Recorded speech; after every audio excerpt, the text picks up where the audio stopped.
आम्रपाली के केश बिखरे हुए थे।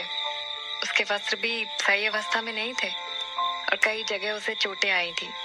इस हालात में वो हांफते हुए उस वृक्ष के नीचे सिर रखकर सोचने लगी, हे ईश्वर, ये कैसी परीक्षा है आपकी? क्यों आप मुझे उस मार्ग पर चलने को मजबूर कर रहे हैं जहाँ मैं नहीं चलना चाहती हूँ? कृपया करके हमें एक सुरक्षित स्थान पहुँचा दें जहाँ हम दोनों सुरक्षित रह सकें। तुम चिंता मत करो आम्रपाली, मैं कुछ विचार करता हूँ और तुम्हें किसी सुरक्षित स्थान पर ले चलता हूँ। हर्षदेव ने दर्द से कराहते हुए कहा। ये सुनते ही आम्रपाली ने एक लंबी सांस लेते हुए कहा, ऐसी कौन सी जगह है जहाँ हम सुरक्षित रह सकते हैं? इस पर हर्षदेव ने तुरंत जवाब दिया, आचार्य जी, क्योंकि मुझे भी चोट लगी है और तुम्हें भी कुछ हल्की चोटें आई हैं, इस समय हमें इन चोटों पर मरहम लगाने की जरूरत है, वरना हम ज्यादा दूर तक चल नहीं पाएंगे और इस हालात में हमारे लिए किसी वैद्य तक जाना संभव नहीं होगा। इसलिए उनसे ज्यादा सुरक्षित और उचित स्थान इस समय हमारे लिए कोई नहीं है। इस जंगल में अगर हम सैनिकों से बच भी गए तो सुबह तक हम दोनों जंगली जानवरों का भोजन जरूर बन जाएंगे। शायद यही उचित होगा, तो फिर चलो चलते हैं। ये कहकर आम्रपाली धीरे धीरे उठकर खड़ी हो गई। हर्षदेव भी किसी तरह वृक्ष का सहारा लेकर खड़ा हुआ।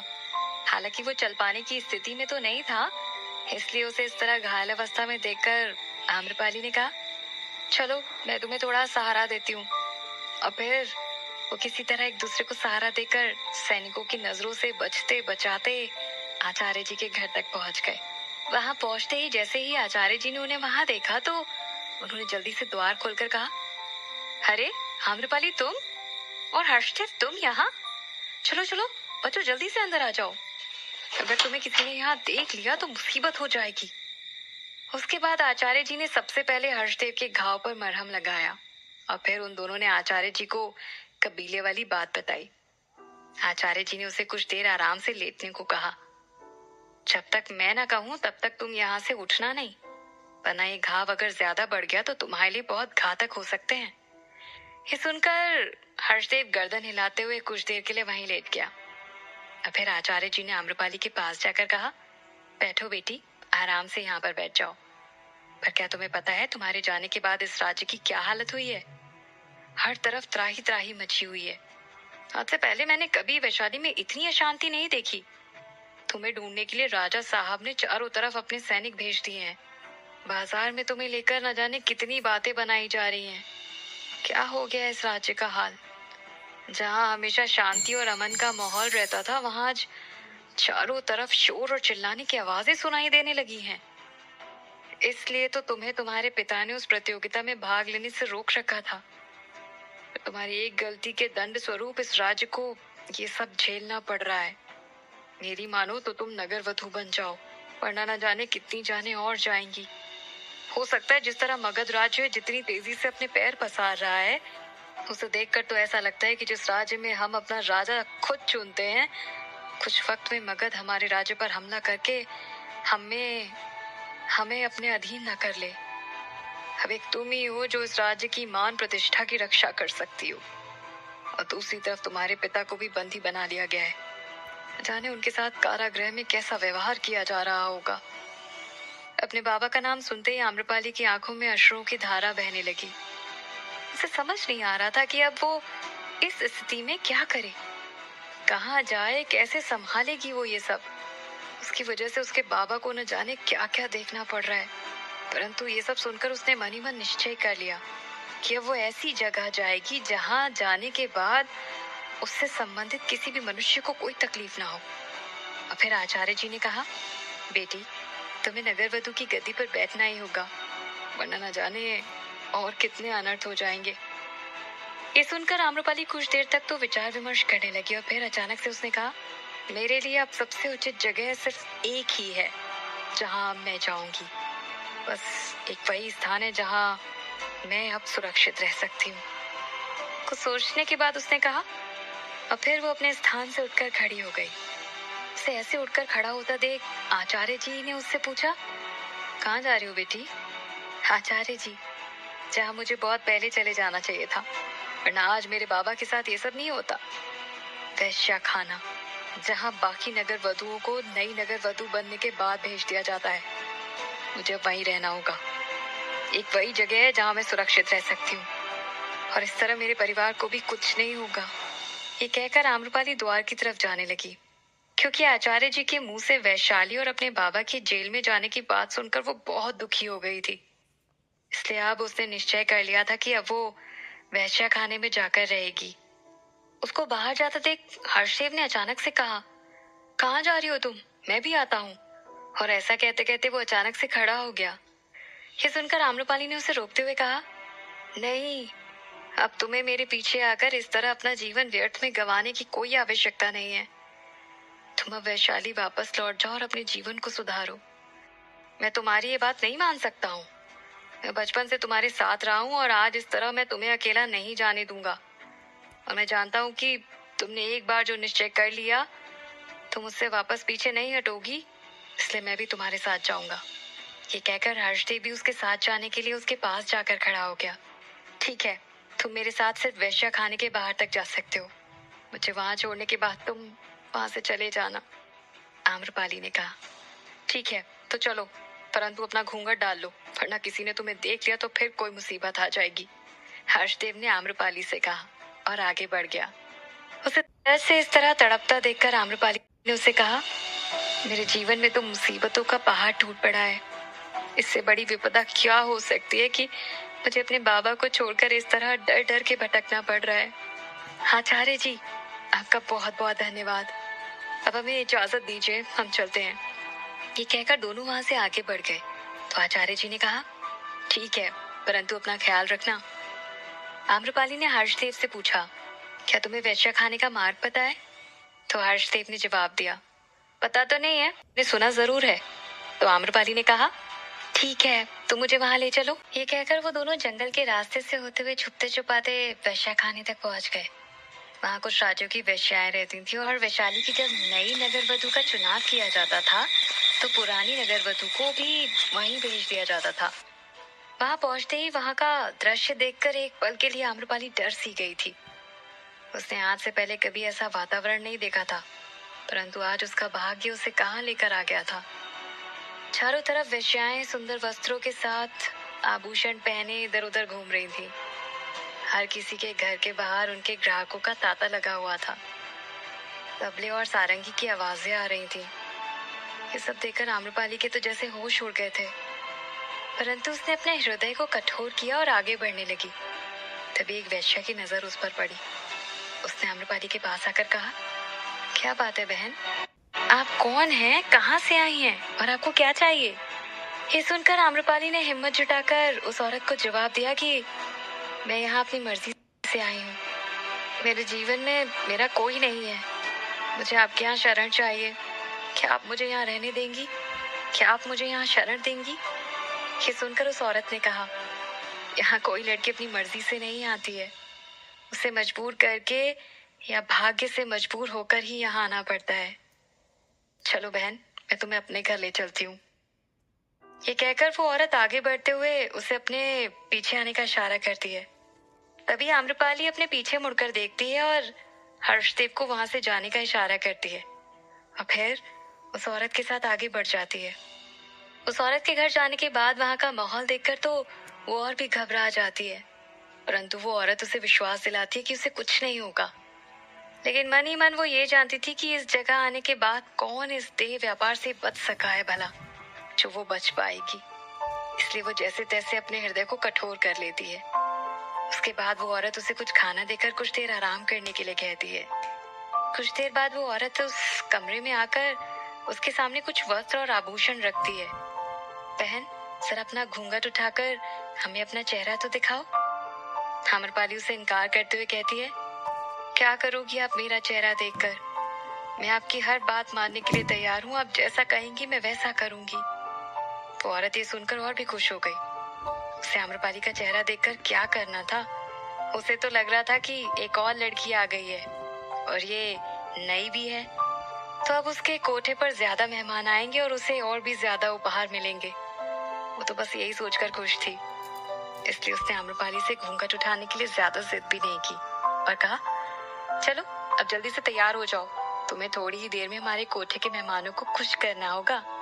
ये सुनकर पहले तो आम्रपाली थोड़ा डर गई, लेकिन किसी तरह उसने हिम्मत बांधी और वस्त्र पहने। तभी उसकी साज सज्जा के लिए एक दासी को उसके कमरे में भेजा गया। उधर राजमहल के सैनिकों को अभी तक आम्रपाली के बारे में कोई खबर नहीं मिल पाई थी। इसी वजह से राजा बहुत परेशान थे कि एक दिन बाद होने वाले समारोह में वो सभी राजाओं के सामने क्या जवाब देंगे। दूसरी तरफ हर्षदेव बाहर खड़े होकर अभी तक उसका इंतजार कर रहा था और उसे समझ नहीं आ रहा था, और उसके दिमाग में अभी ये सब बातें चल रही थी कि आखिर आम्रपाली ने ये फैसला क्यों लिया अचानक। वो इस तरह यहाँ क्यों आ गई। कल तक जो लड़की नगरवधु बनने के इतना खिलाफ थी कि उसने अपना घर, राज्य, सब कुछ त्याग दिया, वो अचानक इस तरह वेश्या खाने तक कैसे आ गई। न जाने उसके दिमाग में क्या चल रहा है, न जाने अब ये लड़की क्या करने वाली है। उधर आम्रपाली जब अंदर सच सवर रही थी, तब तक ये खबर आग की तरह वैश्यावृत्ति के उस पूरे इलाके में फैल गई थी कि आज कमलाबाई के कोठे पर एक नई लड़की आई है।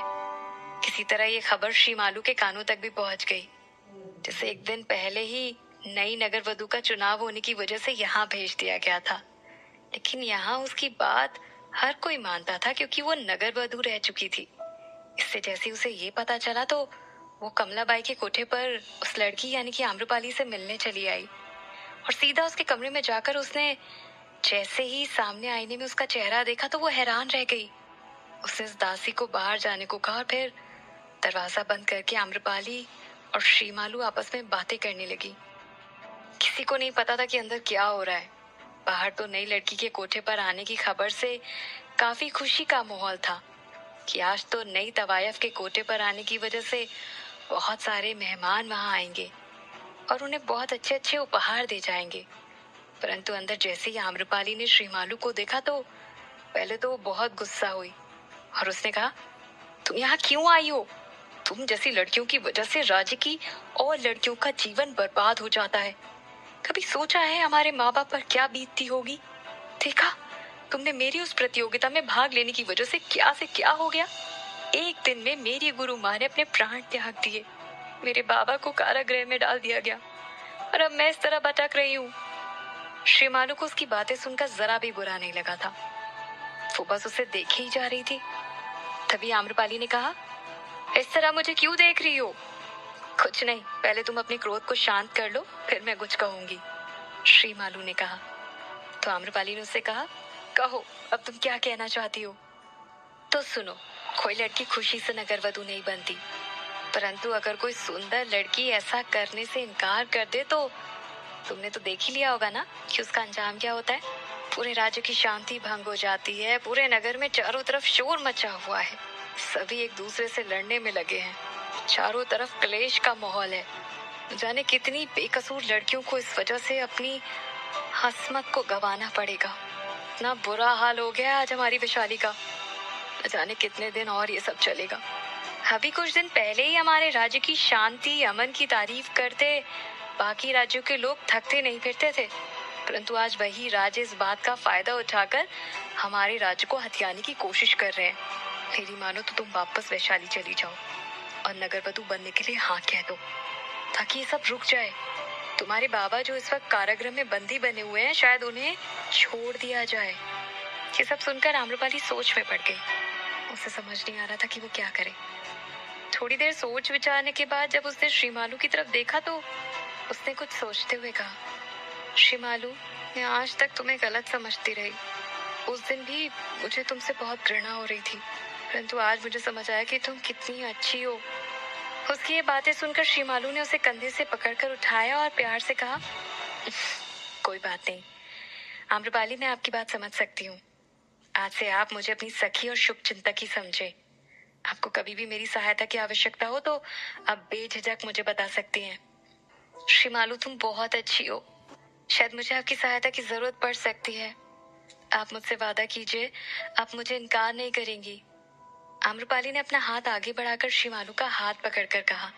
ये सुनकर श्रीमालू ने प्यार से उसकी तरफ देखकर कहा, आप एक बार कहिए तो, हमने आपको अपनी सखी माना है और हम अपनी मित्रता को निभाने के लिए अपने प्राण भी दे देंगे। बताइए हम आपकी क्या सहायता कर सकते हैं? तो आम्रपाली ने जवाब दिया, ये हम आपको वक्त आने पर बताएंगे। ये सुनकर श्री मालू ने कहा, अच्छा, अब आप बिल्कुल भी चिंता मत कीजिए। आप निश्चिंत हो जाइए और थोड़ी देर आराम करके हमें अपना फैसला बता दीजिएगा। अगर आप राजमहल जाना चाहते हैं तो हम आपको वहां तक पहुंचाने का इंतजाम भी करवा देंगे। यहाँ आपको डरने की बिल्कुल भी आवश्यकता नहीं है। ये सुनकर आम्रपाली ने चिंता जताते हुए कहा, तो फिर वो जो कमलाबाई हैं, उन्होंने हमारी वजह से जिन मेहमानों को यहाँ बुलाया है, उनका क्या होगा? उनकी चिंता आप मत कीजिए, आपको कोई यहाँ कुछ नहीं कहेगा। उनसे मैं अपने आप बात करूंगी।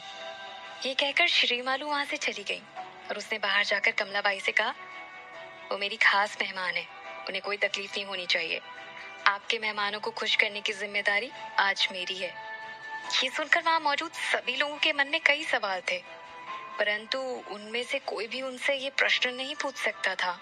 और फिर जैसे ही वो बाहर निकली तो हर्षदेव ने छुपकर उसे देख लिया और सोचने लगा, ये यहाँ क्या कर रही है?